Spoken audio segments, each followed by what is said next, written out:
অভিষেক বন্দ্যোপাধ্যায়ের নাম করে প্রতারণার চেষ্টায় কিট স্ট্রিটের এমএলএ হোস্টেল থেকে 3 জনকে আগেই গ্রেফতার করেছিল পুলিশ। এবার এমএলএ হোস্টেলের বুকিং রেজিস্টার বাজেয়াপ্ত করেছে তদন্তকারী অফিসাররা। হোস্টেলের সুপারের কাছে আরো তথ্য চেয়ে পাঠানো হয়েছে। শেখ ইমরানের নামে রুম বুক হয়েছিল বিজেপি বিধায়ক নিখিল রঞ্জন দের চিঠির ভিত্তিতে। শেখ ইমরানের নামে রুম বুক হলেও মোবাইল নম্বর ছিল শেখ জুনেদুলের। যদিও শেখ ইমরানের কোনো অস্তিত্বই পায়নি পুলিশ। যদিও বিজেপি বিধায়ক নিখিল রঞ্জন দের দাবি পুরোটাই বিজেপির চক্রান্ত। শুধু কালনা নয়, কাটোয়া পুরসভার চেয়ারম্যানকেও টাকা চেয়ে ফোন করা হয়েছে আইপ্যাক কর্তা প্রতীক জৈনর নাম করে। পারফরমেন্স ভালো নয়, চেয়ারম্যান পদ থেকে সরিয়ে দেওয়া হবে, হুমকি দিয়ে 5 লাখ টাকা দাবি করা হয়। পদে থাকতে হলে টাকা নিয়ে দেখা করতে বলা হয়। এমএলএ হোস্টেলে 317 নম্বর ঘর থেকে ফোন করা হয়েছিল। শেক্সপিয়ার থানা ইতিমধ্যেই 3 প্রতারককে গ্রেফতার করেছে। বিষয়টি নিয়ে বিধানসভার অধ্যক্ষ বিমান বন্দ্যোপাধ্যায় জানিয়েছেন হোস্টেল সুপার এবং পুলিশের কাছ থেকেও তথ্য চেয়ে পাঠানো হয়েছে। আমি সংবাদপত্রে এটা দেখেছি।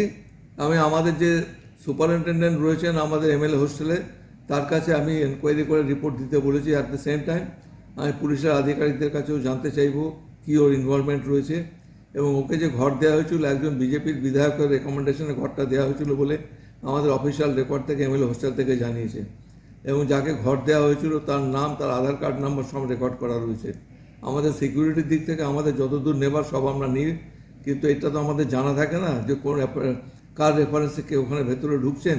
আমরা চাই না এভাবে মানুষকে বিব্রত করতে।